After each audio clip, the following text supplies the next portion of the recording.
Meu nome é Ricardo Fernandes, eu fui professor do Departamento de Filosofia, eu entrei como aluno em 69, me formei em 73, fui professor da PUC em 73 e 74, me tornei professor do Departamento de Filosofia em 75, aqui fiquei até 2004. Eu lecionei inicialmente no ciclo básico, lógica do pensamento científico.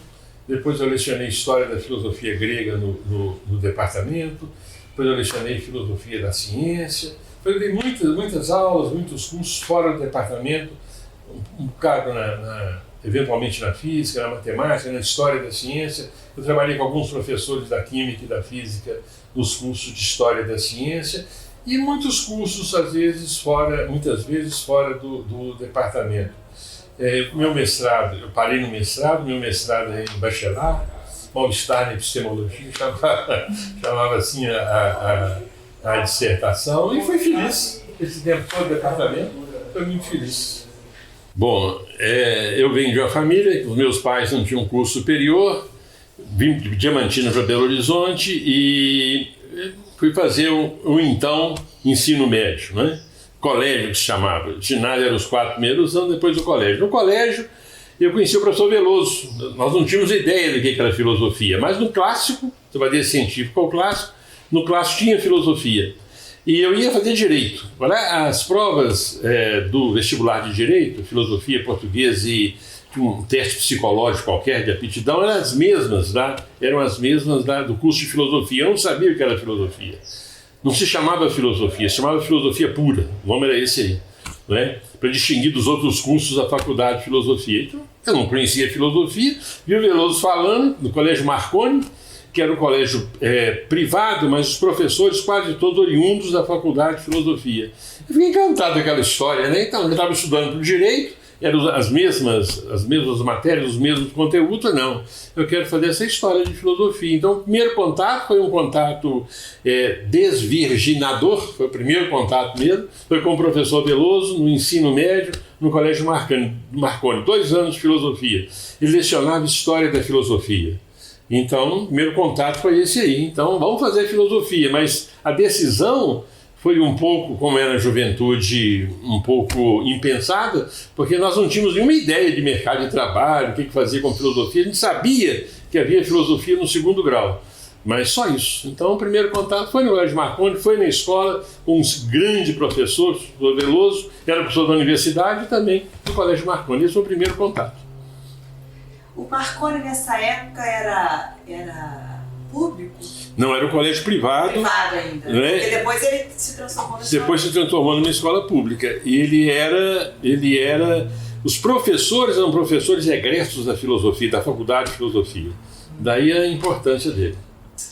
Bom, aí o departamento de filosofia entrei em 69. Né? Logo após uma grande reforma que reestruturou o curso inteiramente.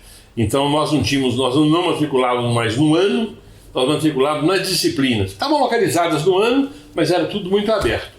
Então, o professor Veloso era um grande nome do departamento, ainda era o chefe do departamento, era 69, 70, eu acho que ele saiu em 71.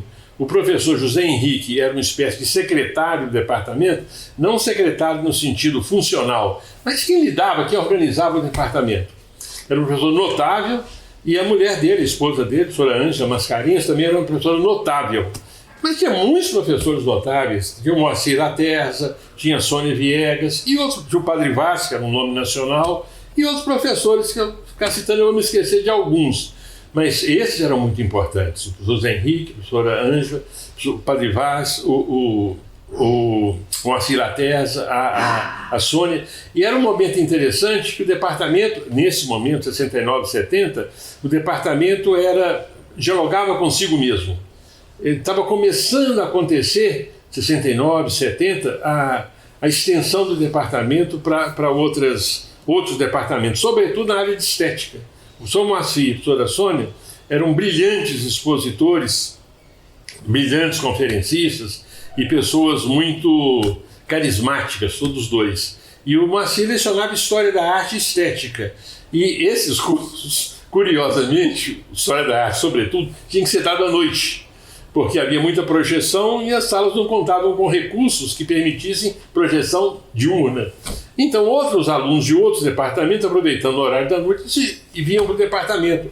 Isso começou, nesse momento, começou a expansão do departamento. E tem uma coisa curiosa também de ser mencionada, que em 1970 foi o primeiro ano do vestibular único. E a filosofia foi excluída do vestibular. Então, nós todos, alunos nesse momento, ficamos um pouco no ar, porque... E agora? Nosso campo de trabalho era o segundo ensino médio, segundo grau na época. Se não há filosofia lá, nós vamos lecionar o que e aonde. Nenhum de nós passava pela nossa cabeça se tornar professor universitário. Não havia nenhum projeto de expansão da universidade nesse momento, 70, 71. O que ocorreu é que muitos alunos saíram nesse momento e foram trabalhar numa coisa chamada Premem, que é, com 2 anos de filosofia, você recebia um certificado que autorizava que você lecionasse no ensino médio em colégios do Estado, espalhados pelo Estado. Muita gente saiu, alguns poucos ficaram, eu fiquei entre eles. Mas havia grandes professores e, sobretudo, continuou depois, uma notável capacidade de acolher alunos. Todos nós nos tornamos monitores, professores emprestavam livros e tinha vida no departamento. O departamento funcionava no 8º andar. Para você ter uma ideia, era o 8º andar da Faculdade de Filosofia na Rua Carangola já, tinha uma cozinha no departamento, né? Uma cozinha, tinha uma servente, Dona Iraci, que deve ser mencionada, que é muito importante, que era cozinheira, tinha a biblioteca, então ali criava uma pequena comunidade com muito afeto. Isso foi muito importante no departamento. E esses professores que eu citei, e outros dos quais eu esqueci, são professores muito importantes e criavam esse clima muito doce, muito terno, muito amigável. Essa é a história desse momento. A Sônia chegou a ser sua professora? Não, não. A Sônia foi sua colega? Não. A Sônia lecionava no colégio universitário. A Sônia e o Marçal. E com o fim do colégio universitário, eles passaram para o departamento. Aí nós fomos professores juntos, mas da Sônia eu não fui aluno, não. Sônia Viegas, é uma pessoa muito importante no departamento. A sua opção pela filosofia da ciência veio por influência de quem? Eu não me recordo exatamente, né, porque nós não tínhamos filosofia da ciência no departamento nesse momento. Nós tínhamos teoria do conhecimento. Mas eu conheci um professor de física chamado Armando, que lecionava História da Ciência aqui no ISEX, na Pampulha. E eu e outro aluno, Zé Luiz, vínhamos estudar História da Ciência. E aquilo começou a me interessar, devagarinho, porque filosofia da ciência, estrito senso, deve ter entrado no currículo do departamento 73, 74... Então, a influência em cima de filosofia da ciência, não. Eu fui monitor de estética, de história da filosofia, mas filosofia da ciência, não. E quem foi seu professor de teoria do conhecimento, você lembra? O professor de teoria do conhecimento foi o Mercedo e o Moacir. Moacir, em parte, e o Mercedo. Agora, tem uma coisa importante nesse momento, que é o seguinte. Se a filosofia saiu do 2º grau, o problema da identidade da filosofia, aí o papel do Zé Henrique foi sensacional e muito importante. O que o Zé Henrique fez? É o primeiro grande movimento de transformação do departamento. Um departamento até então voltado para si mesmo. Então ele começa, o Zé Henrique percebe isso, ele começa a se expandir para a universidade. Então o departamento se torna um departamento crescentemente presente na universidade. Bom, e aí, como é que a gente pode estar presente em outros departamentos? Bom, uma das razões é o departamento ligado à ciência. Então, nós começamos, por inspiração do Zé Henrique, a vocação do departamento passa a ser uma vocação universitária, para fora do departamento. E nós começamos, alguns de nós, né, como monitor, depois como professor, começamos a lecionar fora do departamento. E uma das oportunidades fortes de lecionar fora do departamento era filosofia da ciência. Começamos lá nos anos 70, com o curso de engenharia, com o Zé Henrique, que a gente monitor, trabalhava. E aí foi o segundo movimento, foi a criação dos ciclos básicos. Porque a criação do ciclo básico de ciência, já havia o ciclo básico, já havia o ISEX, já havia o ICB, aí se colocou o problema do Instituto de Ciências Humanas. Como é que ia fazer, né? Bom, aí foi criado o primeiro ciclo da área de Ciências Humanas. por inspiração do Zé Henrique. Então, nesse momento, a filosofia passou a estar na base desses cursos todos. No primeiro momento, todos os cursos da faculdade, menos da psicologia, e depois da letras, da bioteconomia, foi se expandindo. Aí a filosofia, vamos dizer assim, ela encharca a universidade no começo, e muitos de nós começamos a trabalhar fora do departamento. Então esse é o primeiro movimento, não sei, na história do departamento, é o primeiro movimento de expansão para fora de si. 73, 74, 75.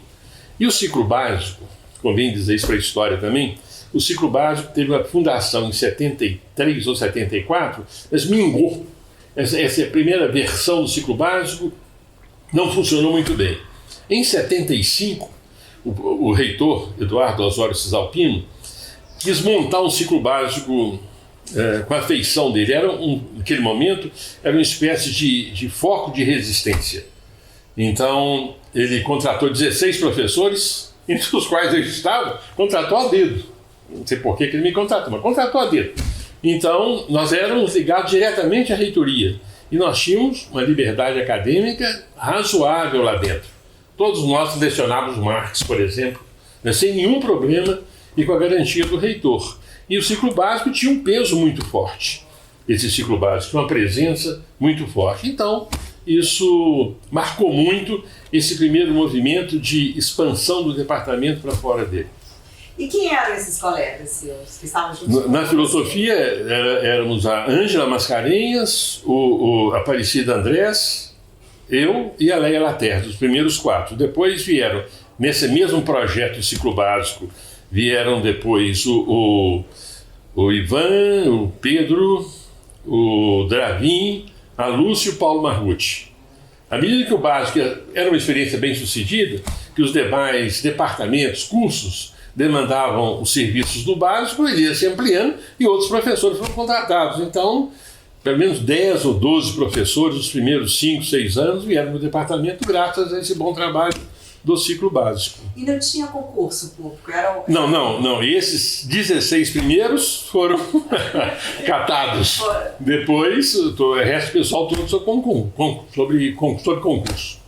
Menos esses 16 primeiros. Dentre os quais estavam, por exemplo, um pouco depois do Fernando Pimentel, que veio a ser prefeito aqui, teve o tal João Campeão, que era o primeiro, passou em primeiro lugar, no primeiro vestibular único, foi preso um mês depois. Então o ciclo básico tinha uma história glamourosa em torno dele, muito confirmada pela sala de aula. Muito livre esse momento. E para o departamento significou mais um passo em direção da expansão. Tem uma espinha dorsal sendo construída, primeiro internamente, depois começa a se expandir para dentro da Universidade Federal, depois nos outros processos, mais na frente, você vai ver com certeza. E, Fernando, quais foram assim, suas melhores e piores lembranças da Fafiche Carangola e da Fafiche aqui do... Não tem nenhuma pior lembrança. Nenhuma, exatamente nenhuma pior lembrança. A universidade, a faculdade, o departamento, foi sempre uma experiência muito boa, muito instigante. Eu não me recordo, com toda sinceridade, nesses anos todos, nenhuma animosidade maior no trabalho. A não ser aquelas que decorrem da virulência com a qual você defende suas posições. Não houve nenhuma. Eu posso atestar desses anos da Carangola, depois aqui, mas a Carangola, onde o ambiente externo era mais pesado, final dos anos 70, começo dos anos 80, o departamento sempre contou com a mais absoluta liberdade acadêmica. Professores distintos, de correntes distintas, nós convivíamos sem nenhuma dificuldade, com uma dose razoável de vontade de debater. Muitas vezes acontecia isso aí, nós tínhamos encontros internos, me recordo de um grande programa, pelo menos, onde o professor punha sua posição, ele acreditava, e um debate muito aceso, muito agudo. Nós nos interessávamos muito uns pelos outros. O departamento era muito... Nós éramos muito amigos também, eram muitos amigos dentro do departamento, então eu não tenho nenhuma boa impressão, é isso aí. Eu acho boa impressão, sim, camaradagem, seriedade intelectual, né? Quase todos nós, eu acho que nós defendíamos isso. O nosso impacto fora da faculdade, fora do departamento, fora da faculdade, sempre foi muito, muito, muito razoável, muito bom. Então eu não tenho propriamente uma impressão ruim, eu não me recordo Então a Carangola tinha esse ambiente mais, vamos chamar assim, mais aconchegante, né? Porque a relação da faculdade com a cidade também era maior. Você dá aula na rua Carangola, na sexta-feira à noite, ouvindo o barulho da Savassi, né? O prédio da rua Carangola tinha uma história de participação política muito forte, de invasão, de resistência à invasão. Então, quer dizer, era uma coisa. Então, mesmo passando para cá mais tarde, por outras razões, nós vamos conversar ainda sobre elas, a universidade, aí ela se torna, o departamento se torna com uma relação fora da universidade, agora fora de Belo Horizonte, maior. Mas eu acho que, eu não consigo me lembrar, estava tentando me lembrar, algum episódio ruim, não, por exemplo, de ou perseguição a um professor, ou alguma discussão mais forte com alunos. Não, eu acho que não. Eu acho que era um ambiente bom de trabalhar. Sempre foi bom de trabalhar. E a filosofia também tem uma certa, até por natureza, uma certa disposição para a serenidade, ou pelo menos não levar absolutamente a sério todas as coisas o tempo todo. Então eu acho que é um ambiente muito bom. Eu não me recordo, com sinceridade, nenhuma animosidade maior. E olha que as pessoas tinham posições e discutiam. Então essa parte de piores impressões fica em branco, porque não tem piores impressões, não. Você participou como professor de algum movimento de resistência? Não. Só enquanto professor em sala de aula, só isso aí. Então era muito importante que nós resguardássemos o direito de certos filósofos, de certas doutrinas, tudo isso nós fizemos em sala de aula. Eu, pessoalmente, não participei de nenhum partido político, né? Mas o que eu achava que eu devia fazer era impedir qualquer, como todos nós achamos, intromissão de questões externas, vindas de qualquer ingerência política, mesmo nos anos mais difíceis, sobre a universidade. Isso nós nos espelhamos muito no professor Veloso. Tem uma história sobre o professor Veloso que eu não sei se é verdadeira. Então você corta essa parte que eu vou dizer aqui agora, põe só a segunda parte, supondo que ela é verdadeira. Que quando o professor Veloso dizia, né, quando havia algum telefonema vindo de alguma autoridade militar sobre tal ou tal professor, conta-se que o professor Veloso dizia o seguinte: olha, o senhor me consulta quando vai nomear um capitão aí, um tenente? Não, eu também não consulto o senhor quando contratar um professor. Não é? Então, tinha essa. E o departamento tem passagens assim, muito bonitas com isso aí, de muita coragem nos anos mais duros. Não é? Aqui foi abrigado, por exemplo, o Padre Vaz, que é uma pessoa muito importante e desconhecida na história desses anos 58, 59, 60. O Padre Vaz não pôde dar aula onde ele dava aula. O professor Veloso, não, vem para Belo Horizonte em 62, 63, se não me engano. Ele veio para o departamento. E tem muitas histórias disso. Tem um professor antigo da fundação da faculdade, Padre Clóvis, que foi vice-prefeito de Belo Horizonte uma época e corajosamente impediu a prisão de muita gente. Né? Então o departamento tem essa história boa nisso aí, muito forte. Nós estamos falando um pouco sobre essa relação do departamento com a cidade. Isso. E você acha que então isso foi... Como é que era a relação na época da Carangola? Você já falou um pouco, assim, mas e como é que era a relação aqui? A Carangola, a presença da faculdade, do prédio, naquele lugar, no centro de Belo Horizonte, né, facilitava muito essa relação. Aquele prédio está no imaginário dos moradores de Santo Antônio, dos moradores da Savassi, porque aconteceram muitas coisas naquele prédio. O prédio, a relação do prédio com a cidade, a identidade do prédio dependia um pouco dessa relação com a cidade. E aqui não, nós vamos para um camping aqui. Aqui é um campus, não é? Então aqui a relação nossa é mais proximamente com as outras escolas, com a reitoria, etc. Houve muitos documentos, eu e o professor Dralinho assinamos um deles, totalmente contrários a essa vinda para cá. Do que nós nos enganamos redondamente. Foi muito bom vir para cá. Naquele momento a gente se recusava a vir, a gente achava que essa identidade ia ser perdida, sem perceber naquele momento que outra deveria ser adquirida. Mas eu acho que aqui é diferente, aqui as pessoas passam de ônibus aí fora, Claro que ela sabe que aqui é a universidade, mas não tem essa proximidade mais. Olha, isso é assim mesmo. Não é? A universidade, até pela própria vocação importante, ela ganhou um pouco de introversão. É muito importante também.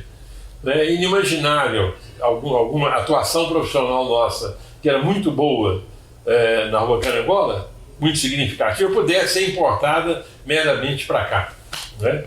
Então, foi uma mudança muito grande. Agora, cada época com sua história, com seus desafios, com a resposta que tem que ser dada a ela. Agora, eu acho, mas aí é só uma impressão minha, né?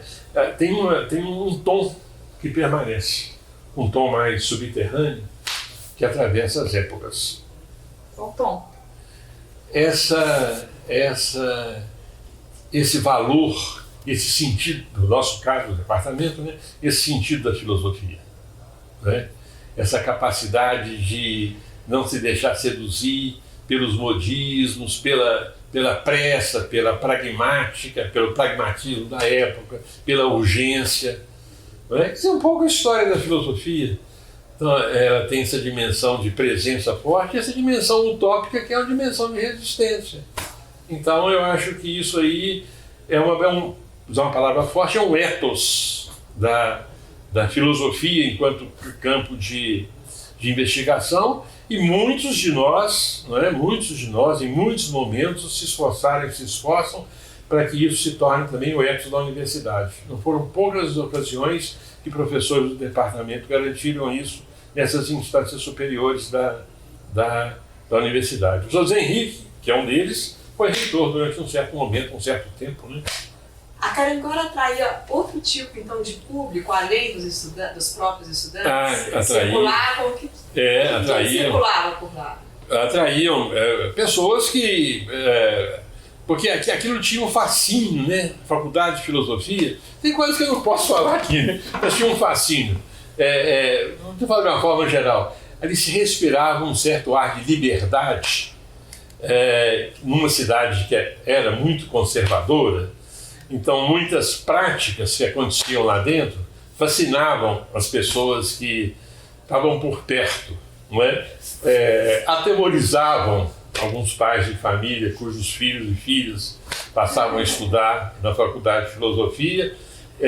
E, por outro lado, também era muito, muito fácil ir lá, assistir aula à noite lá, por exemplo, era muito fácil. Eu me recordo de sala de aula lá com 90, 100 alunos, uma noite qualquer de terça ou quarta-feira. Era muito possível isso aí. Era um bom sentido da palavra, era uma faculdade charmosa, né? Tornava a cidade interessante. Aqui é mais difícil isso, é mais longe, etc. Né? Então, a presença desse público não era tanto pelas atividades extras voltadas para o grande público. Era apenas dentro da sala de aula. Na sala de aula. Tinha coisas, por exemplo, houve um curso sobre filosofia renascentista lá, mas muita gente, a gente não entendia, porque não tinha essa organização que tem hoje, aluno isolado, a pessoa entrava, sentava, assistia a aula, não tinha essa história de me matriculou, não. Então tinha essa... O professor Moacir, por exemplo, a professora Sônia, atraíam muita gente. A professora Sônia, não sei se você sabe, alguém vai dizer isso aí, ela foi a primeira grande comentadora de filme na cidade. Primeiro Cineclube Savassi foi o primeiro cinema com essas características. Então, o que acontecia lá? O filme começava às 8, acabava às 10. Tinha 50 pessoas assistindo. 10 horas começava a chegar gente. Por causa de quê? Sônia ia comentar o filme. Tinha mais gente para assistir o comentário do que... Então, tudo isso vinha da Faculdade de Filosofia, de alguma maneira. Então, era um pouco encantada essa história. Ali era um espaço muito precioso para a cidade. Renato, fala um pouco sobre isso, assim, você fala um pouco, né, da importância da filosofia. Como que você pensa, assim, o ensino da filosofia hoje em dia? O que você acha que precisa ser mudado, que deve ser mantido? Eu acho que a gente deve continuar trazendo filosofia. Qual que é a sedução que permanece? O que filosofia é? Filosofia é uma investigação. Filosofia é uma incerteza. Filósofos estão instalados na incerteza, nessa incerteza investigativa. Né? Filósofos, qual é o grande inimigo da filosofia? de um lado, vamos dizer assim, o desânimo, a descrença, o desânimo em relação ao conhecimento. E de outro lado, a certeza excessiva. A expressão filosofia e etimologia é isso aí, a paixão pelo conhecimento. Então, eu acho que a filosofia deve continuar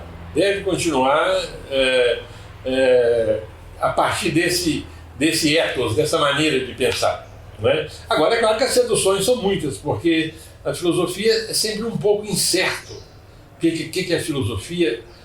Qual é o destino da filosofia? Enfim, é marcado por uma certa incerteza. Então, às vezes aparece uma ciência, um campo científico qualquer, as pessoas dizem, olha, as questões filosóficas são resolvidas aí. Eu acho que essa sedução da certeza que é muito ruim, ela varia na história.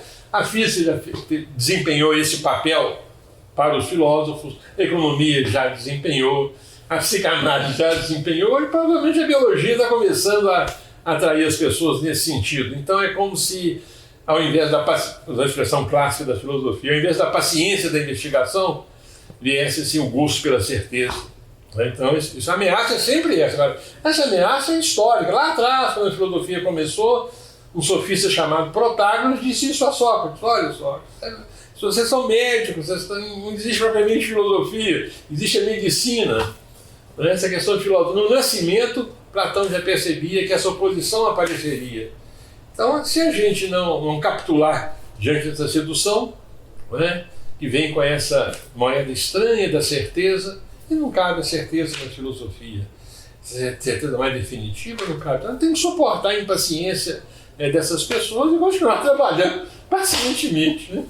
Ricardo, eu fui uma dessas estudantes assim, que era da física, que foi atraída um pouco pelos seus cursos lá na Fafiche Antiga. Um deles foi um curso sobre Bachelard, que eu me lembro muito bem.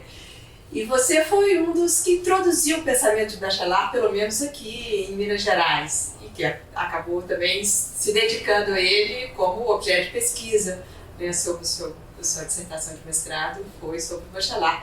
Fala um pouquinho pra gente dessa sua relação com o pensamento de Bachelard, como que foi essa descoberta e por que você achou importante pesquisar esse autor. Hoje um pouco esquecido até, né? Bom, o Bachelard, um filósofo francês, um filósofo da ciência francês, filosofia francesa. Eu acho que a primeira lição de Bachelard é mostrar o conceito sobre o fato.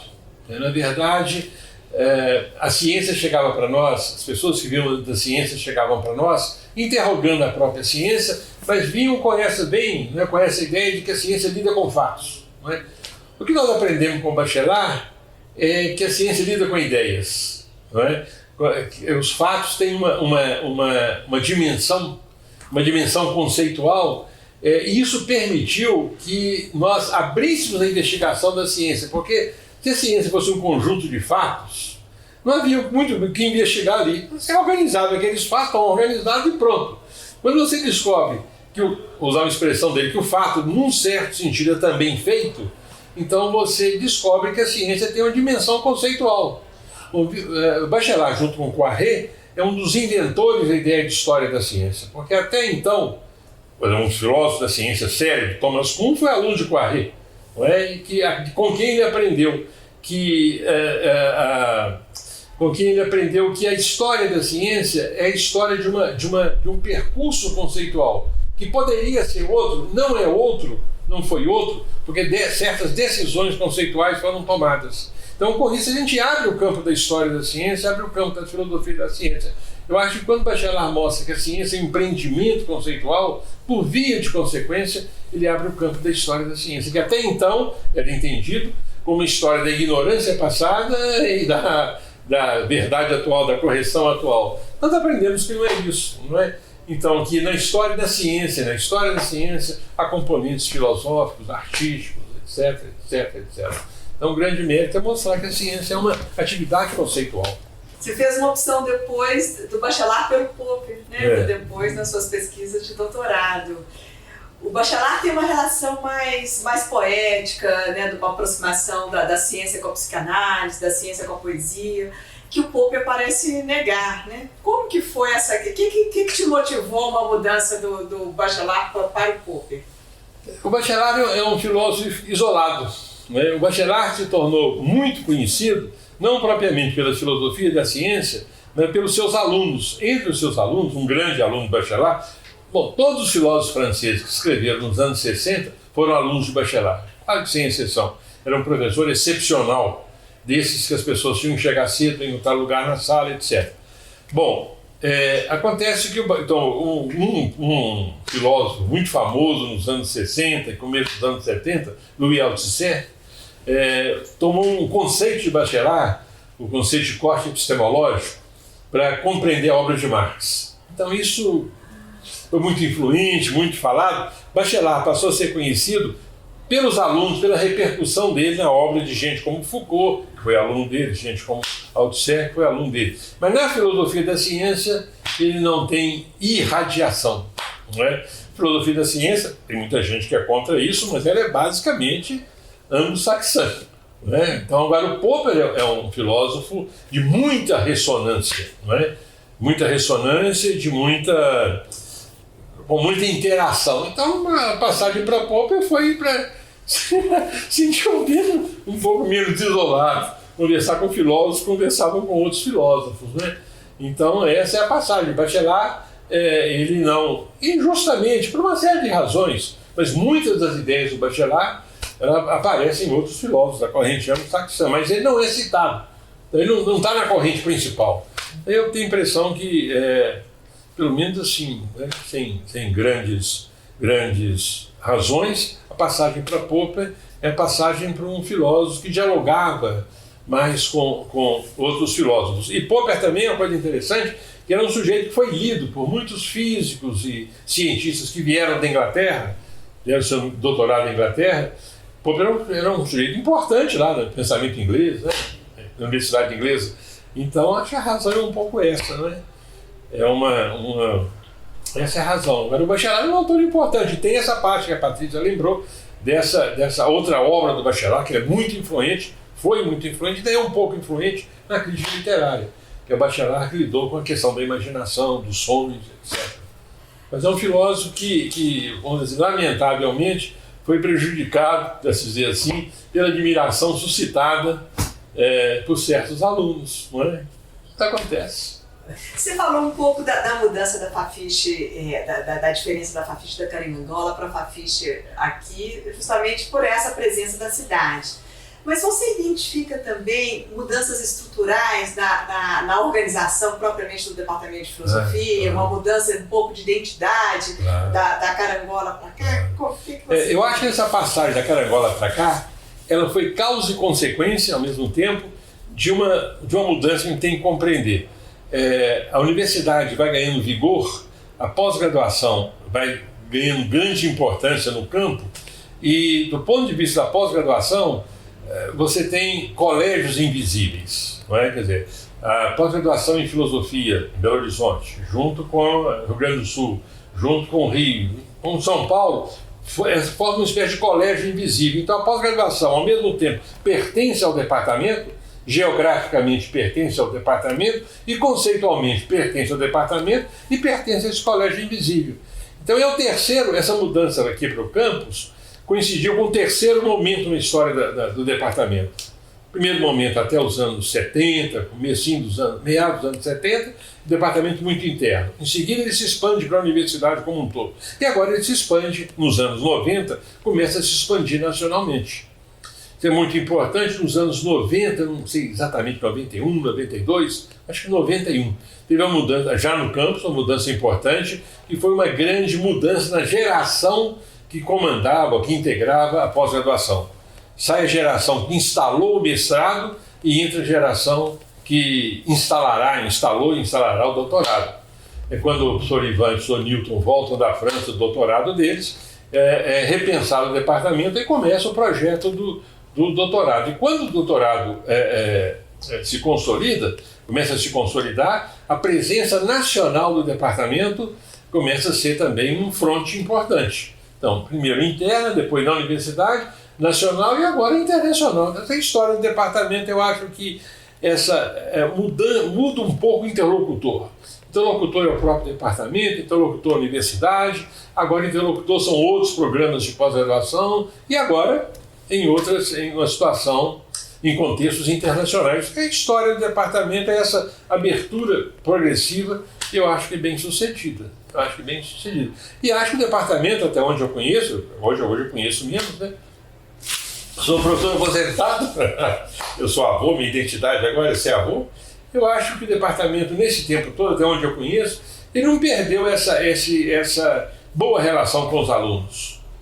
Isso aqui é um departamento onde as pessoas, você está formando pessoas, não é um departamento de pesquisa, unicamente de pesquisa ou só de pesquisa, não. Um departamento, eu acho que ele continua a ser, até onde eu consigo perceber, um departamento com a identidade universitária que um departamento, que uma universidade deve ter. Né?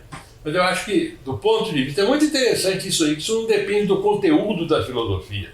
Isso é um pouco a estrutura de uma investigação, a estrutura de um campo de investigação. No Brasil, dos anos 70 para cá, essa internacionalização, não é? É um destino desejado e um destino, vamos dizer assim, imaginado, e é correto que seja assim. Eu acho que essa a grande dificuldade eu acho, e nós temos conseguido isso aí, é manter nessa história de transformação contínua, manter uma certa identidade. Né? Tem mantido essa certa identidade porque, enfim, eu acho que isso faz parte do ethos do departamento, essa relação das pessoas no departamento foi sempre muito importante, isso ajuda a manter essa identidade, imagino.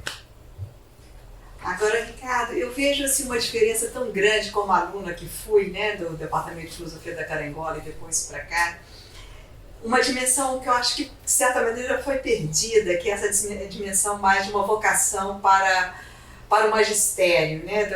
Eram, como você disse, né? Os professores o público era atraído pelas grandes aulas, né? Eram grandes aulas que eram dadas e, de certa maneira, a gente identificava grandes mestres, grandes professores, que hoje a gente identifica muito mais como grandes pesquisadores aqui atuando no departamento do que propriamente grandes professores. Você vê isso, alguma diferença nessa mudança também em relação a uma passagem muito certa, a vocação mais para o magistério, para uma vocação mais para a pesquisa? Acho que houve sim, há uma diferença entre vocação para magistério e vocação para pesquisa. O que qualificava um professor nos anos 70 era a sala de aula, não é? O que se esperava de um professor é que ele fosse um bom professor.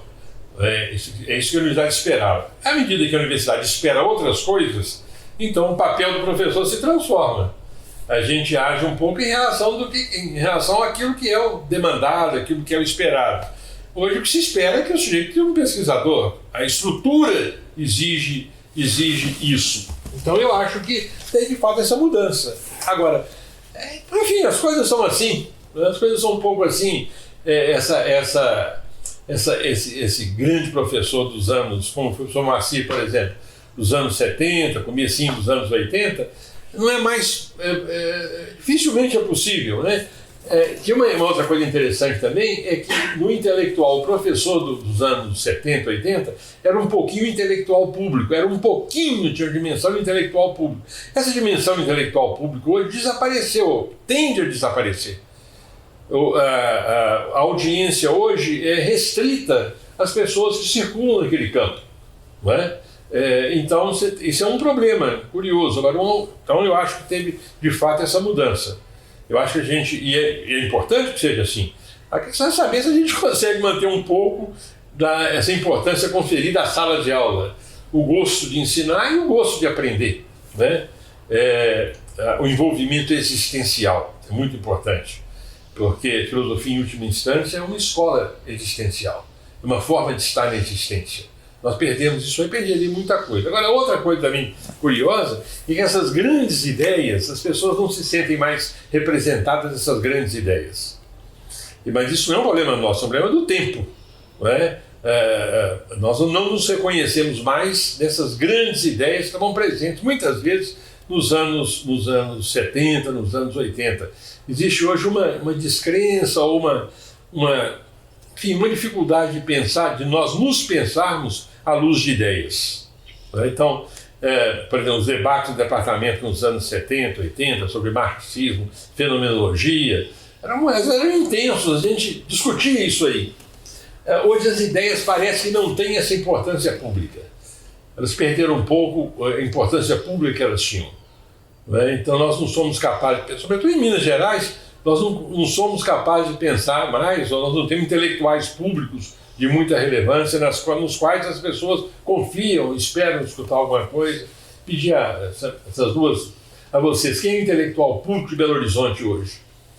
Não, eu conheço um professor muito importante de filosofia, de sociologia, mas que fale para o grande público. Agora, isso porque as ideias que interessariam, que estão perto do grande público hoje, essas ideias estão ainda em gestação, elas não existem mais. Tem um cansaço com relação a grandes ideias. O que não impede que, curiosamente, que os campos especializados, por isso mesmo, se desenvolvam muito.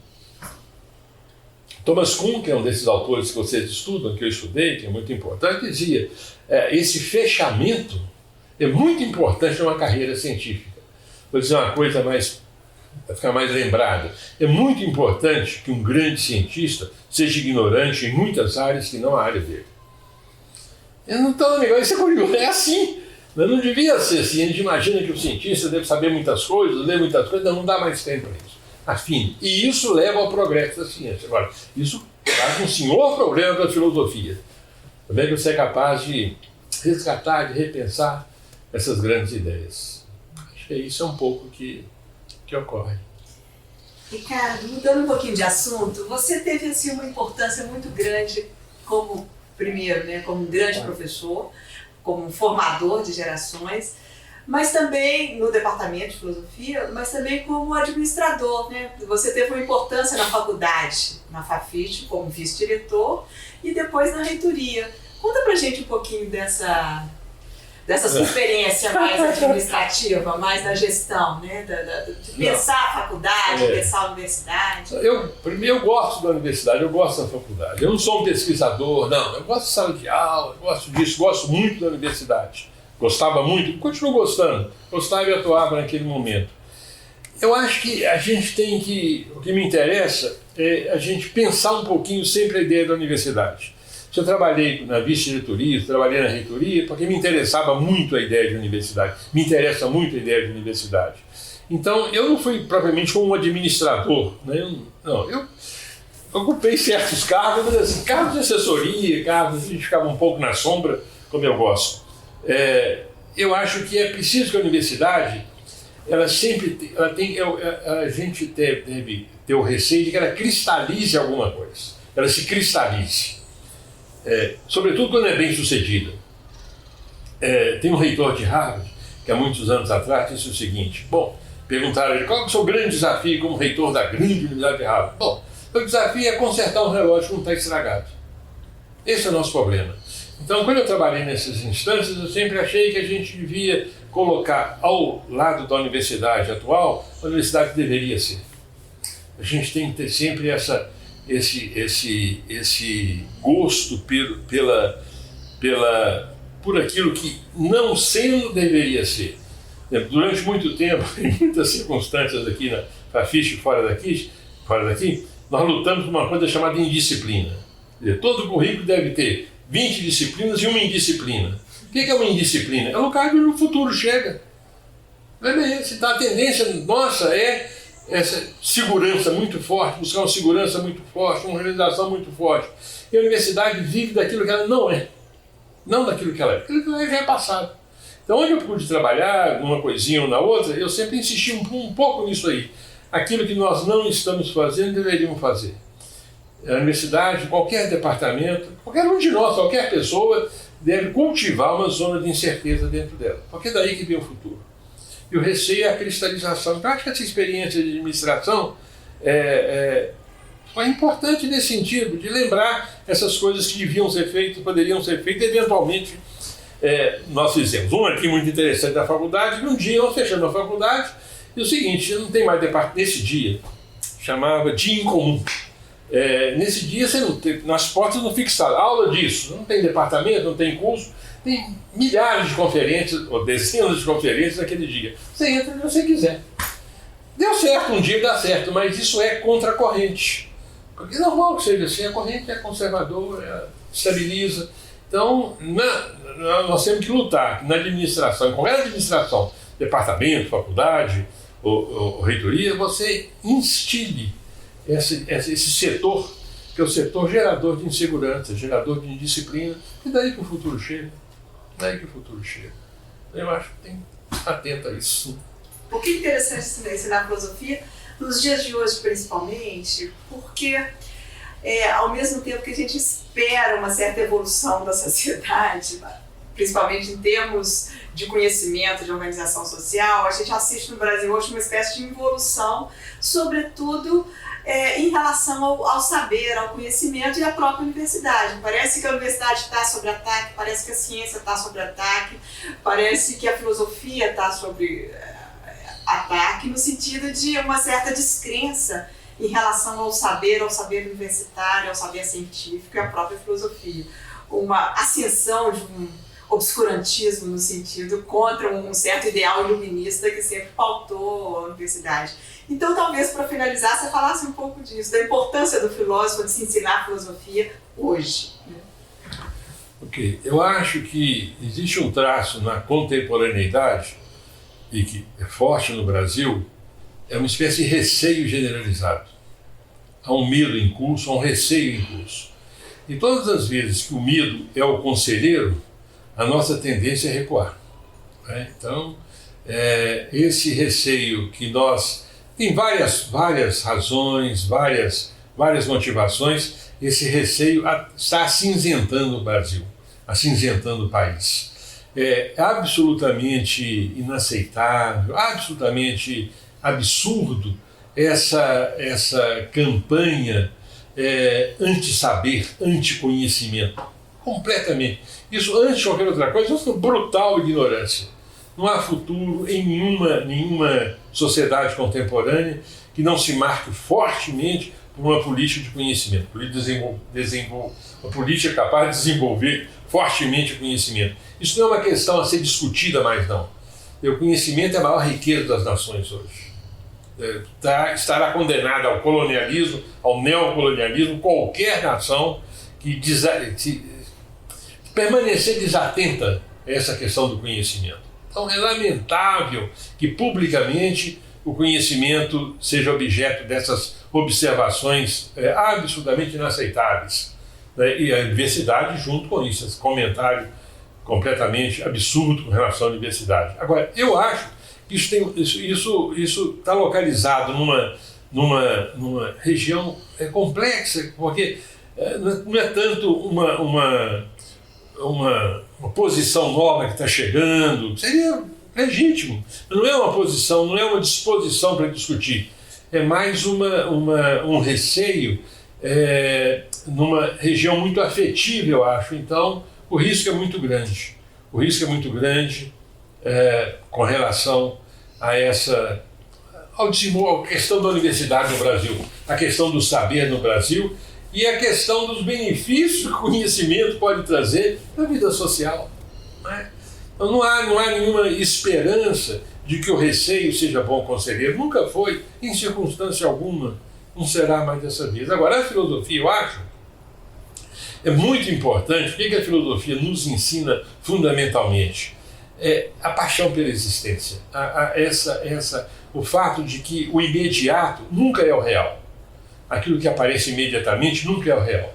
Por isso que a filosofia, num certo sentido, ela é indissociável da condição humana, porque nós somos o que nós somos e não somos ainda o que não deveríamos ser. O que é um texto de filosofia? É um espelho. É um espelho que espelha quem nós somos? Não, espelha aquilo que nós não somos ainda. Essa é a grande função da filosofia, manter as pessoas acordadas. E no momento onde as pessoas estão adormecidas, anestesiadas, eu acho que nós temos que proclamar com toda virulência, com toda força, a potência da filosofia. Então não se trata de, muitas vezes, de proclamar os direitos da filosofia. Não, é muito mais do que isso, é mostrar a potência da filosofia. A potência que nenhum outro campo de saber tem nesse sentido. Nenhum campo é tão corajoso, nenhum campo mergulha tão fundamente. Então eu acho que permanecer humano é garantir esses direitos da investigação, esses direitos que a filosofia representa tão bem. Agora, compreender essa era do receio que nós estamos vivendo é uma tarefa muito difícil hoje. Temos que compreender isso aí. Porque as pessoas estão tão medrosas, tão receosas. Né? Temos que compreender isso aí. A filosofia serve para ajudar nisso aí, com certeza.